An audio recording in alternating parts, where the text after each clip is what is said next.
Requiem Metal Podcast, episode 137, brought to you by executive producer Brian Rogers. Thank you very much for your support. You're all the same, the lot of you, with your long hair and faggot clothes. Drugs, sex, every sort of filth. And you hate the police, don't you? You make it easy.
You just heard The Wizard in Black from Come My Fanatics by Electric Wizard, and this is the Requiem Metal Podcast. I'm Mark. And I'm Jason, and this is part one of our exploration into the swirling Sabbath doom of Electric Wizard. And we did, it's kind of a fitting day that it's 100 plus degrees, and this is what we're doing. So between listening to Wizard all day, being just mauled by heat, I'm having kind of a vision quest right now. Well, yeah, and we're burning some incense to try and create the atmosphere. In fact, I think once yesterday and once today, in the midst of like my Wizard listening, I found myself like passed out in like heat, and then I would wake up and I was like, whoa, like hours had passed. It was weird. I've taken a lot of strange naps today, and then today as I was like doing Wizard research, I clicked on something else on iTunes and ended up like falling asleep to Scratch Acid. Oh, there you go. So it's just like I've just had a lot of strange nightmarish kind of visions and dreams, so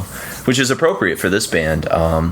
Most people I think are at least generally familiar with the name Electric Wizard. I think in 2000 when Dopethrone came out, I think that really got a lot of attention, especially over here, because they've had distribution ever since their first record in '95. But Rise Above has always been a little bit niche as far as you don't usually find in record stores, like mail order kind of stuff. It was kind of like Rise Above and like Man's Ruin and some of those were like the two kind of obscure. I wouldn't say obscure, but they were kind of they catered to the doom stuff. Yeah, the collector labels, I guess, of the late '90s. Man's Ruin went out of business, unfortunately, and now I think they ended up biting off more than they could chew the whole scene. Because there's only so much of that. They were signing a lot of stuff. But Wizard themselves, as a band, obviously they're British, and they kind of hail out of the roots of some of the great, I guess, doom bands of England. Namely Black Sabbath, and then later, generationally, you get Witchfinder General in the early 80s, and then the early 90s you get Cathedral, and so they're sort of following this like 3-decade progression of doom, and there's even like elements of Pentagram and stuff in there too, vocally, phrasing and stuff. A lot of Saint Vitus kind of stuff there, I said they're a swirling mixture of Sabbath doom with Vitus and Pentagram tones combined with 60s psychedelia, drug stoner music. Then you add in a fascination for Lovecraft, B-movie horror, and Witchfinder General sort of cheesiness, and a total disdain for following any kind of script on how to properly present music. And then that's kind of there. And there's also like a weird punk aesthetic, but it's like the Melvins have a punk aesthetic because it doesn't sound anything like punk, but it's almost like there's the attitude. Yeah, the attitude there. It's just the more they're not quite as angry. They're still pissed, but they're pissed more. Instead of like speed and aggression, it's just the sonic bombardment kind of thing. Instead. Yeah, kind of monolithic type stuff. Yeah. They almost, in what you heard in Wizard in Black, and we'll get to Come My Fanatics in a moment because that's a pretty transitional record, but they almost follow the script from Force of Equilibrium, which Cathedral was never really able to follow up, nor should they have, because it's really hard to know where to go with that type of sound. Yeah. Because they had essentially like, how can you play riffs slower? What can you do to that was glacially do that stuff? I think they were coming out of grindcore and death metal bands at that point too, and thrash and stuff too. So I think just getting into that vibe. But then how many you couldn't, if you had like 3 records like Force of Equilibrium, it'd be completely redundant. I think all these bands, you slowly start seeing them go backwards in time for their kind of influence. Go back in the 70s, more psychedelia, and and then for some reason, the Hammer horror aesthetic like latched onto all this entire movement almost. Yeah, and beyond Hammer horror, Wizard went like almost even further, into like some of the weird kind of psychosexual like Spanish horror shit and like Vampire Lesbos and biker movies, from the 60s and stuff too. Yeah, like Psychomania and shit like that. Yep. So I mean, and they litter their records with sort of samples and stuff like that, as you heard on the opening with Wizard in Black, which that's from Conan the Barbarian. No, that's not the one. That's from Barbarian. Oh, that's from Barbarian. Yeah, I got Barbarians on the brain, I think. From Let Sleeping Corpses Lie, which is a 1974 horror flick. I don't know much about it, but that's where that opening line about you and your long hair and your faggot clothes. Yeah, exactly. Which is a perfect way, because they are sort of like they are much more even than Sabbath was in Cathedral and to some extent, I guess, Pentagram. They're much more of a drug band in a lot of ways. Oh yeah, when we get to Dopethrone, I mean, I'll read off some lyrics from the title track, and I mean, it's basically, it's like Sleep, you know, with Jerusalem, where it's like this almost like poem to dope, you know, kind of thing. But yeah, I think Electric Wizard's even more blatant about their drug. If you look on trying to find any kind of like interviews with Just Oborn, it's usually him looking really glassy-eyed, laughing a lot, and just saying dope. Like there's a radio interview with him. He's like, "So what have you been doing lately? Smoking a lot of dope, man." But the thing about Just that I've always respected, and we'll get into like the lineup here in a second. But Just Oborn is the main songwriter, the guitar player, and the vocalist, and he's kind of the consistency of basically the whole band. He came out of Thy Grief Eternal, which was kind of like a doom death kind of thing in the early 90s.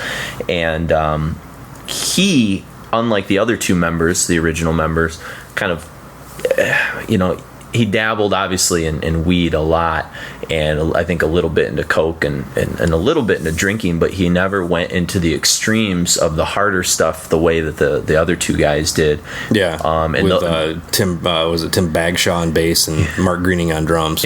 We've seen them with that lineup. Yeah, and those guys saw him twice.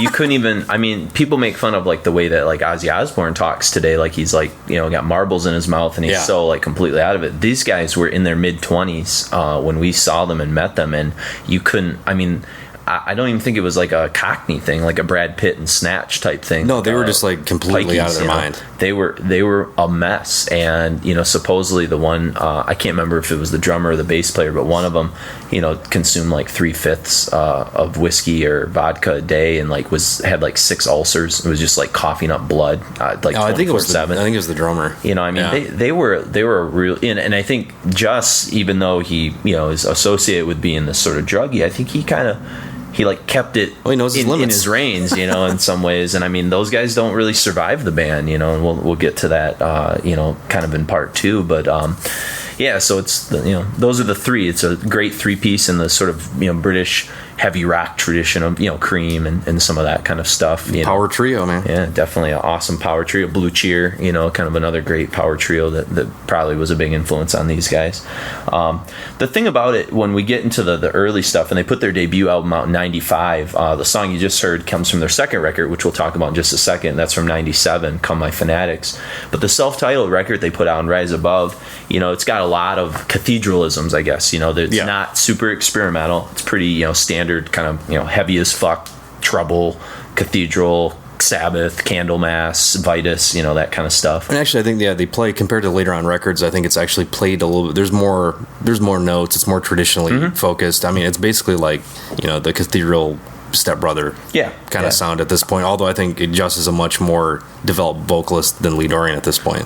Probably. Like he's a much more traditionally, I think, just good vocalist. Not like Lee Dorian has his very own, he has his own style. Yeah, you know, just like a lot of, his like he's flair. Not a great singer, but he's a great performer, and he just goes with what he has. Well, and the thing is, it's odd because like this record, Just will sing kind of clean on, not clean, but he'll sort of sing more straightforward, and then for basically the next 4 records, including some of the EPs and stuff, he'll just continually like bury himself deeper and deeper and deeper into sort of like vocal distortion, almost to the point where vocally, and we'll get into this when we talk about, you know, like Dopethrone and Let Us Pray, the vocals are almost now like another instrument, much in the same way like death metal vocals become that. But yeah, they're as noisy as everything else they've got. Basically, it's like what it really reminds me of, especially in Dopethrone, is when Beastie Boys started using a lot of gain on their like check your head type stuff. Yeah, where it just had this weird, like almost it was as dissident and loud as the guitars and stuff were. So and so he's clean on this sort of stuff, and then like it takes him almost into the mid 2000s before he starts to emerge back out of that and like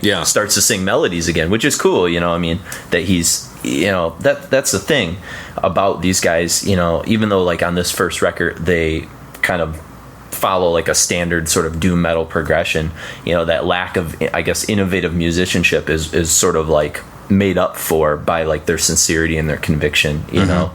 Well, the first record's kind of universally just, it's kind of considered not their greatest. No, it's just a thing. Nice starting point, you know. And it was, like you said, Cathedral Junior, right down to like, you know, Dave Patchett cover, which I haven't seen too many Dave Patchett covers outside of Cathedral, really.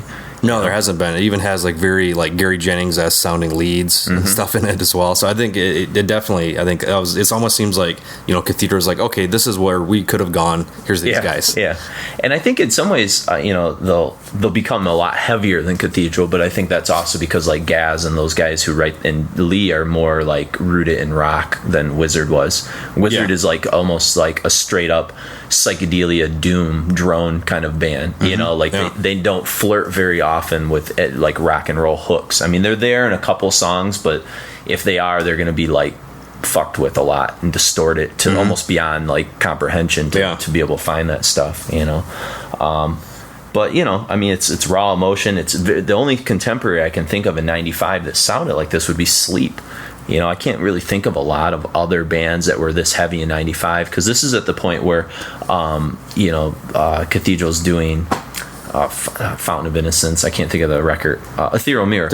In that era, Cosmic Requiem kind of stuff. So they're already starting to kind of explore their more psychedelic and disco-y and all the kind of weird stuff that they're going to start to do there. And so there's not a lot of straight stoner doom bands that are this heavy. No, I think they're very similar to like older I Hate God and stuff like that as well, but not necessarily. You don't not necessarily the punk influence or the hardcore stuff. Yeah, you don't necessarily hear like stuff like I Hate God in the other. Over in the UK. Yeah. It seems I released that aesthetic as far as just being noisy and like just the wall of sound kind of thing. It seems like more of a US kind of trait, and then throwing it over on Wizard. I can't think of anybody else that really does it. No, I mean, it was, even though that first record is not like terribly innovative, it was still like, you compare that to everything else in '95 and it holds its own pretty well. It stood out. We're going to be playing a pair of songs from it, the opening cut Stone Magnet, and then a tune called Mountains of Mars, which kind of shows, it's like more of an instrumental that shows kind of more of their psychedelic and I guess their melodic side, kind of like it's kind of got Monster Magnet vibes and like a Laguna Sunrise kind of ish thing going on. Yeah, Planet Caravan, some of that kind of stuff. And then what we're going to do is transition to our second of Come My Fanatics tunes, but we should kind of talk about Come My Fanatics since we already heard a song from it. And this is probably the biggest jump that they'll ever make between an album, I would say, because everything after this becomes sort of a refinement. I guess maybe you could argue, or a rejection of what they've done. Yeah, exactly. I guess maybe We Live, coming off of like Let Us Pray and Dopethrone, is a pretty dramatic shift too, but we'll get to that a little bit later. But this is really where they get into the longer songs on Come My Fanatics, raw, more distorted production. It's more psychedelic, more sprawling almost. There's sort of these cosmic drug songs mixed with like the apocalypse. Like they're really starting to get pretty crazy and pretty over the top with some of that type of stuff.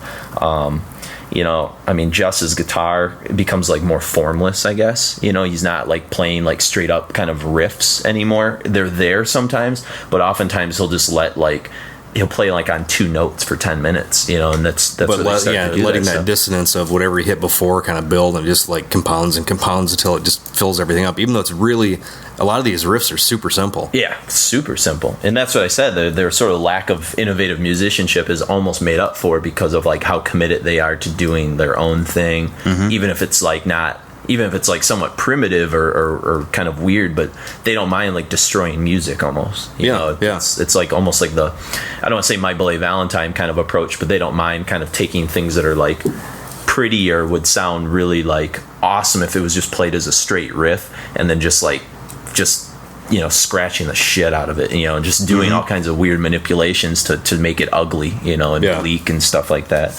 A tune like Wizard in Black, which we just heard, it's a little bit more kind of loose and organic than the stuff that you're going to hear on the self-titled record. And to me, this record really is like them drawing a line in the sand and saying that they're going to kind of make a very deliberate separation from the rest of the, I guess, stoner and doom scene, that was dominated by the not necessarily cathedrals, but the Caiuses and post-Caius type bands like Queens of Stone Age and Orange Goblin, Fu Manchu, Nebula and stuff. Like, to me, there's no coming back after this. Like, the first record could fall into that scene almost, but like by this point, no one else is even touching them in a way, except maybe some of the weirder Melvins kind of stuff that gets a little out there. But I think from that point, especially from Come My Fanatics, that's, I think, when their appeal actually broke out a lot more too, when they're actually getting attention by, you know, different like indie magazines and mainstream publications and stuff, and it wasn't so just rooted in, you know, like the death metal doom, sure, you know, subculture kind of thing there. Yeah, you know, and even just as like, you know, the lyrics and stuff are a clear shift away too, because like one of the themes that will dominate Electric Wizard is this like bleak apocalyptic kind of thing. Like in Wizard in Black, what you just heard, like some of the lyrics that I wrote down there are pretty interesting. The eyes of God look upon what he's done, and the eyes of man look on and beyond. I am a God, I am the one, into the chaos, see my time has begun.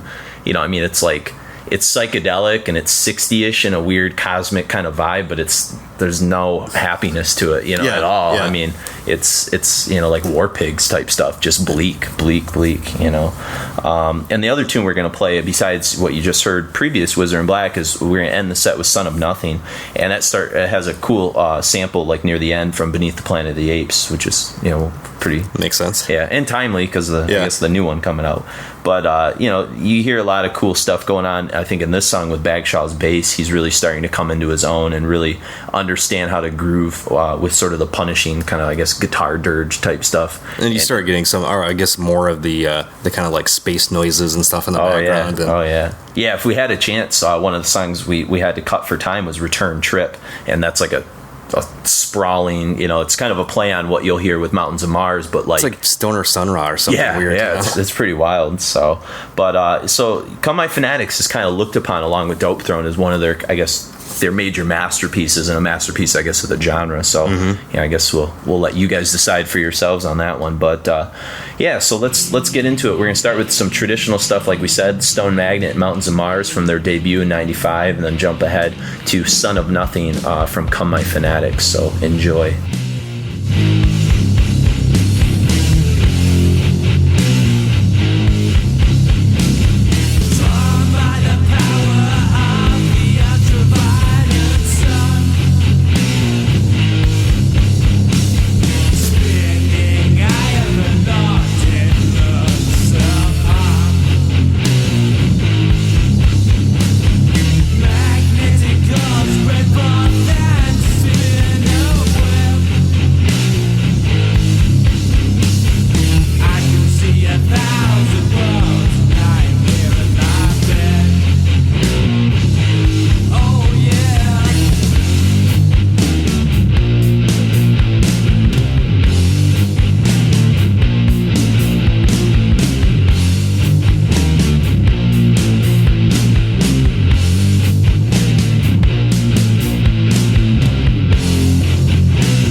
That was Son of Nothing, Mountains of Mars, and Stone Magnet.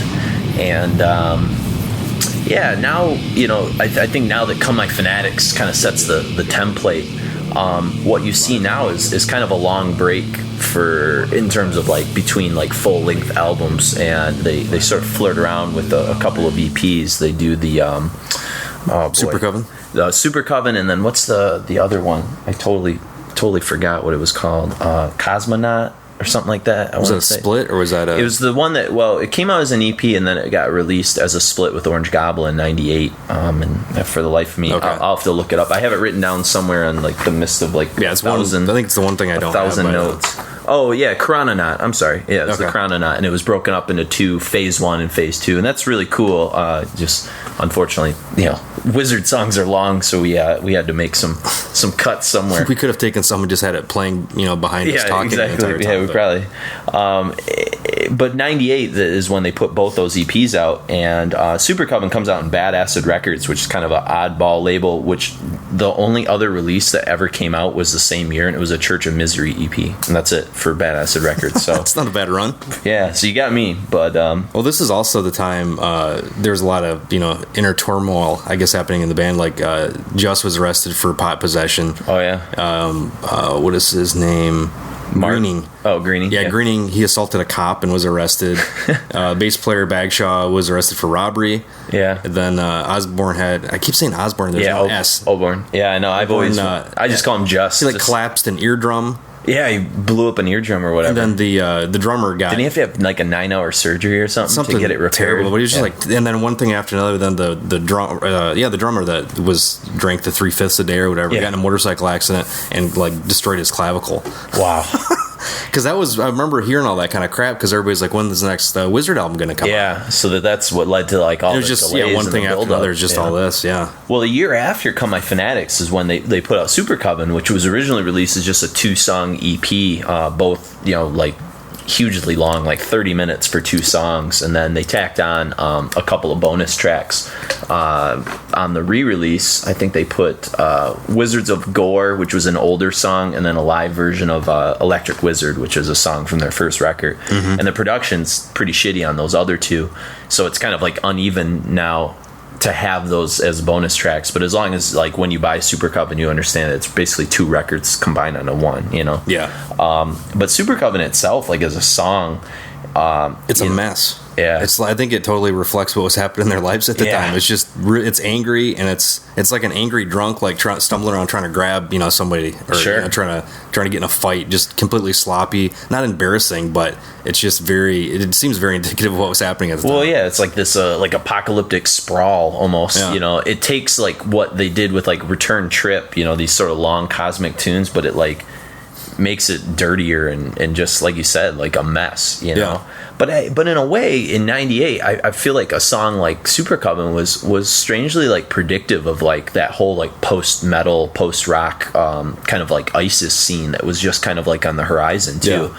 You know, those like longer songs that were like repetitive on like 1 or 2 riffs, but yet there was like kind of a hypnotizing factor to it. Mm-hmm. You know, you know, the drone stuff that Earth was doing and that eventually Sun was going to come out with. Like I feel Sun stuff, I've never really understood the appeal, but I feel like they take certain aspects of that, but they mix it with like musical good hooks. Stuff. Yeah, you know, like make you want to like listen to it. Like I've never been able to like really get into Sun either. You know, Grindcore Coon digs them a little bit, but you know, I can do some noise stuff like from like the 60s and 70s, like Faust and different things like that, but I've never... There's not enough noise in Sun for me. yeah, exactly. There's a little too much minimalism. And you know, the weird thing about Wizard is, you know, for me, I've never been, you know, much of, if not ever, really any kind of a recreational drug user. And so I feel like maybe there's this component of Electric Wizard that I've never will ever be able to truly understand, but I feel like I can hear that sort of Stone Vision kind of thing as I listen to their music. I can kind of like tap into that a little bit, but I think you would quote unquote feel it more if you did some recreational drugs. Probably would. Yeah. I mean, there was you know, there's a time in my past where I did lots of recreational drugs. I no longer do, so don't come knocking on my door, please. Yeah. But no, that was you know, just kind of a soundtrack thing. You throw on anything that was like dirgy or drony, or that you could just kind of absorb in the background, where you almost just it almost like just penetrate you in a different way to where you were listening to it, but you're also just like experiencing everything else that was happening at the same time. Yeah. And well, maybe that's what we've tried to elicit the last couple of days with our, heat visions. It's a sweat lodge in here, really. We're doing that. But, songs like Supercoven, like, besides, like, being influential in, like, the ISISes and stuff, like, for you and I, like, a couple of our friends in Beasts in the Fields, I mean, I can see, like, that song is, like, almost a template for some of, like, the ideas that they have, minus the vocals. Well, their guitar tone has definitely come from that, but they kind of took what Wizard did with their guitar tone and then, like, amplified it by 10. Yeah. So you hit a riff, and it's almost like you're taking a microphone and just digging it on the ground or something. Yeah, This sort of like incantation of doom or something like that. It's pretty sweet. Well, they do a baptism. Yeah, that's true. Baptism. They do. And what's interesting about songs like Supercoven that are so long, and even Beast does this too, is it like at the 7-minute mark, as you'll hear in a moment when we play it, there's like this tension breaker. They've been on like the same riff for 7 minutes, and then all of a sudden it like changes ever so slightly and evolves, and you feel like this overwhelming sense of relief. Like you're like, thank God that just happened, and then it all kind of builds towards the end when he starts screaming, Supercoven, which is like almost this like warning to like doom metal fans, like the shit, like it's like this, that's a guy called screaming for his something life, like that.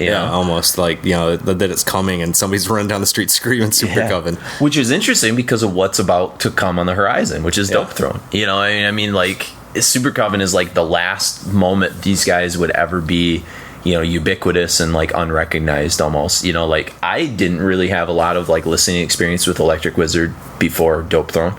Mm-hmm. Like I may have heard a song or two maybe from somebody or a sampler or something like that, but like I don't think I had any. I mean, I certainly didn't own any of Wizard stuff until it wasn't. Yeah, they definitely. I don't think at that time were a band that people were like seeking out if you're looking for that kind. I think it was just because there was association with Rise Above Records. Yeah, and I was really into Cathedral and all the doom stuff that they was doing on that label. So when did you hear Wizard I heard the first record. Oh, you did? Okay. Yeah. Okay. But then after. But you didn't get Come My Fanatics, right? Because that's kind of when you were out of the scene. No, I did get that. You did? Okay. I never got We Live for some reason. Oh, okay. Which is weird, but yeah, that's a strange one.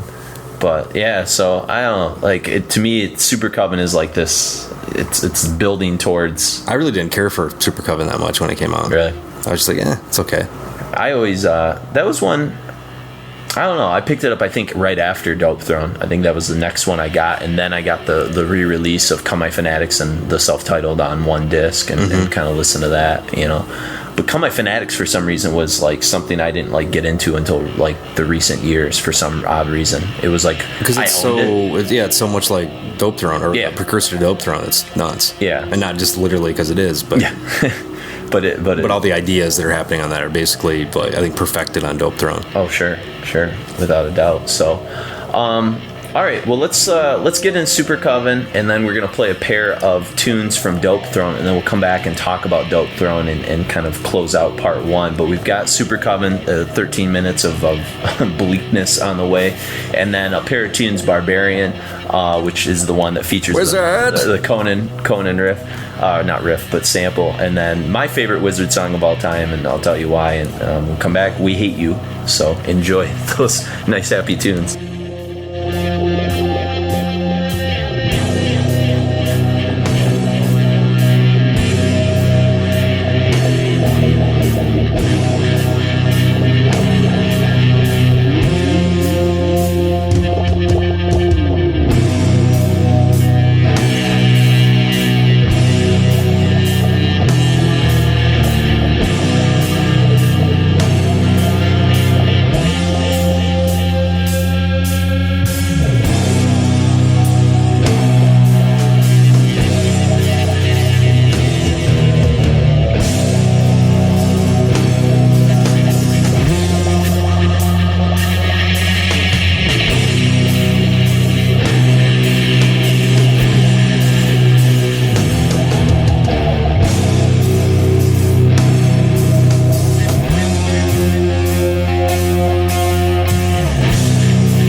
the wizard.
Barbarian and Supercoven.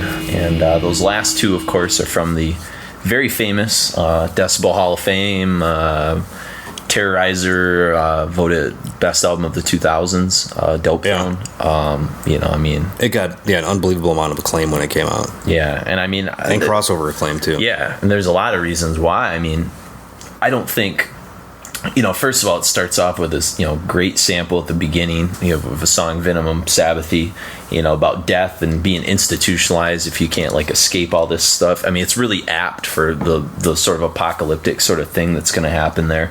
But I don't think I had ever heard a guitar sound that heavy and distorted at the time. To me, it's almost like the same kind of feeling that when you first hear Transylvanian Hunger from Darkthrone, but for doom metal. Yeah. It's just so misanthropic and bleak and just chainsaw-y. There's just something churning about it that I've never, I'm sure I've heard heavier things now, but I think at that time I just was fascinated by it, and I think everyone was what?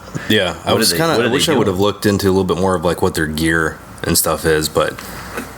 Yeah, because just what he could get out of a single guitar, even when we saw him live, just with as a 3-piece, just the amount of noise that came out of the thing was just unbelievable. Yeah, we got to see them twice. Once with Warhorse in the shelter down below St. Andrews, in Detroit, which was pretty awesome. Then we saw them a little bit at. Their set got cut at was that Jersey Fest? Yeah, it was the Jersey Metal Fest, one of the Jack Koshik things. Yeah, it was right after Milwaukee. Right after Cathedral played, because that's when Grand Cocoon. It was around this time that he did the interview with them, and he had to meet with Liz. I forget her last name. It starts with a C. Kaya. She wrote for Metal Maniacs. She was the editor for Metal Maniacs. Yeah, she hooked up the interview because I think she was a publicist for these guys.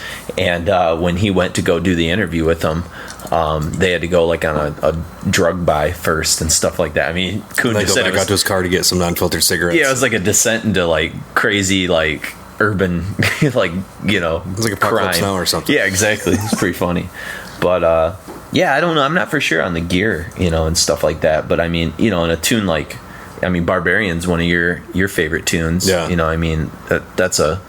Well, and not to bring it up again, but the vocal line is like a Beastie Boys vocal line. Yeah. There's almost a weird, not necessarily rapness to it, but just the propulsion that it seems. I think as we go through their career, the guitars or his vocals kind of come in league with what he's doing in guitar. Mm-hmm. They kind of become their own thing. They're actually instead of just being drowned in the background, we slowly start them they kind of rise to the surface just a little more. The vocal patterns are almost becoming the hooks instead of the guitar hooks sometimes. Sure. So until we get all the way to their newest record, which I think is kind of the culmination of that idea. Yeah, and then in tunes like I, the Witchfinder, which we didn't have a chance to play, you've got the slowness. And this is a theme on that record too, even if you go into Weird Tales and even the title track, which we're going to play in a moment, but the other pacing and heaviness of it makes Black Sabbath seem like an upbeat love song. It's just so far removed from anything even the modern doom kind of patterns that Sabbath and Vitus and those guys set up.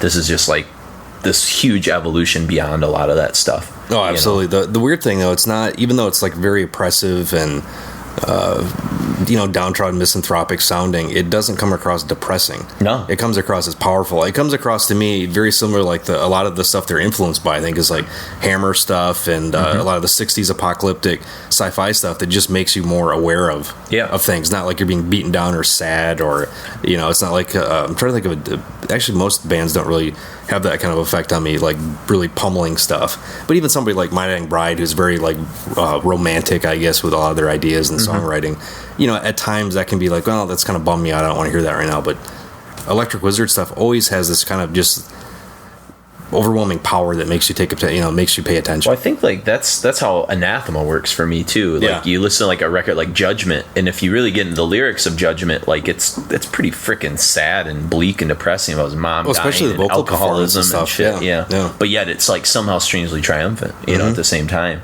And that leads me into the song we just heard, We Hate You, which is my favorite Wizard song ever, and I don't know why, but I've always been endeared to it. The sort of lead guitar melody during the chorus, it's my favorite riff that they ever wrote. The sort of dun, dun, dun, dun, and that comes in toward Was it halfway through? No, it comes in each time, but then it comes in near the more prominence as each time. Yeah, and then at the very end, that's when he starts screaming, "We hate you!" You know, it's so catchy and simple, yet it has this like really epic, very like triumphant, powerful sort of feel to it. You know, the reverb drenched solos, the guitar layering, the way that the bass sort of interplays with it, the boom, boom, like it's got just an amazing sort of underlying groove to it. Yeah. I don't know. It's very Geezer Butlery. Yeah. Almost slowed down a little bit. Like and Geezer like really, like I can almost fills in all those gaps that Iommi's leaving. Yeah, absolutely, and that's what works really well. And I can almost like close my eyes and like imagine like the old video footage that you see of Sabbath, where Geezer's sort of playing, and then you watch like Bill Ward hitting the drums like a caveman, just just hitting just crashing down, and it sort of flows like that to me. I mean, it sounds like the kind of song that you'd want to hear like in an epic sort of way, like if you were like dying or something like that, like you'd want that playing. Like at least you're gonna go out with like a badass like cool doom song, and so I don't know. So I've always been endeared to that song for whatever reason. And back when I used to host the Furnace, that was the Wizard song I played all the time, because I feel like that song has like a lot of really weird crossover appeal, so but so this got them a lot of attention, obviously, and for Do, I know a lot of black metal people that got into this record, like it's the same kind of aesthetic, but the opposite end of the spectrum, because you've got, with Burzum and Darkthrone, it's all high end stuff, or like basically you're taking all the bass and the midtones out of it, so it's just abrasive. Somehow this is more, I think, to your ears it's more pleasing, it's more easy to digest and penetrate. Because of the bass. Driven sound, but everything is overdriven. Just complete. It kind of reminds me to some degree of like what Brian Wilson from the Beach Boys would have done. Sure, but for Doom. Yeah, just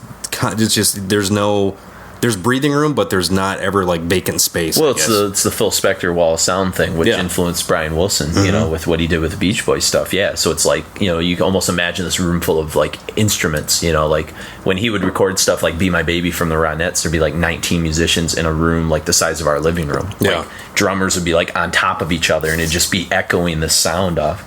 But one thing I do remember, you mentioned the equipment, is I remember reading that they actually play. He plays his guitar through like bass amps to get some of that weird sound. That's what the Misfits did for a while too. So, but and actually Danzig did that on the new record for a lot of the guitar, and that makes sense because there is that sort of like organic warmth to it, that bottom end that works really well for that record, but then we so we get to the end of part one here, and we're gonna play the title track from Dopethrone, which is probably it's their sludge masterpiece. It might be the heaviest song of their career, like in terms of just that general riff. I almost can't think of anything they've done that's like this just monolithic and like oppressive in a way. Lyrically, near the chorus is Dopethrone in this land of sorcery, Dopethrone vision through THC, Dopethrone feedback will free, Dopethrone 3 wizards crowned with weed. You know what I mean? So they make these references. They've got songs on Dopethrone like I the Witchfinder, which is obviously like a Matthew Hopkins Witchfinder kind of thing. You've got Barbarian, you've got just the Weird Tales, which is this strange exploration of it's like 3 different parts to it. So they're clearly like still in that like B movie like Hammer horror kind of stuff, but then they're like now mixing it with like super like big odes to drugs. And well, they'll even have like later on songs, instead of the satanic rites of Dracula, the satanic rites of Drugula, which depending on which side of the fence you're on, almost sounds like it could be a Rob Zombie song. Yeah, exactly. Like Dragula. It could be. What's cool about a song like Dopethrone, a good way to sort of close things out, and it closes the record out too, it has this like monolithic feel to it that makes it sound like the song that never ends. It's like sounds like the longest song you're ever listening to, and the Melvins do that very well as well, like with At the Stake from from not Houdini but Stoner Witch. Yeah. It sort of makes me feel like I'm on drugs. Like gives me like a cloudy feeling when I hear a song like Dopethrone. Well, then there's that big 10-minute gap at the end, and there comes in with some samples. Which we're not going to do the 10-minute gap at the end, but which I was just listening on CD a couple days ago, and I was like, man, why isn't kicked over to the next song yet? Yeah, and then and that's one of those things, if you're sort of in the clouds and you're just doing something that's quiet, and then all of a sudden shit comes out at you. Yeah. So, but so hopefully you enjoyed our first installment of the early career up to their masterpiece of sorts with Dopethrone for the Wizard. Let us know what you thought. Shoot us an email at requiempodcast@gmail.com. Check us out on Facebook. Befriend us. Leave us comments. Leave us suggestions. Things like that. We had a lot of positive response when I mentioned we might do a Wizard show, so it was good to get that kind of feedback from you guys. If you want to be an executive producer, go to requiempodcast.com. You can click on the Be a Producer, and it walks you right through it. Yeah, walks you right through it. Go on iTunes too. Leave us some comments and a star rating, things like that. We do appreciate that stuff. Put a link on your blog for us too. That'd be really sweet. That'd be fantastic. We enjoy that sort of stuff. And tell your friends. And speaking of one of Electric Wizard's major influences, this might be right around when this episode airs. This might be right near the very end of your Kickstarter campaign. Oh, that's right. Yeah, go to requiempodcast.com, and there's a little thing in the sidebar, a little widget for my H.P. Lovecraft adaptation or adaptation, I'm not sure which one exactly you say, of Dagon, which is already funded 150% at the time of this recording. And who knows, it'd probably be way more epic than that. I certainly hope so. But so I'm going to listen to Electric Wizard until then. So H.P. Lovecraft, big influence for Just's lyrics and stuff. So there's a combination, a crossover appeal there. So in honor of Lovecraft, sponsor Mark's Comics. But enjoy Dopethrone and stay tuned down the road for part 2 of Electric Wizard.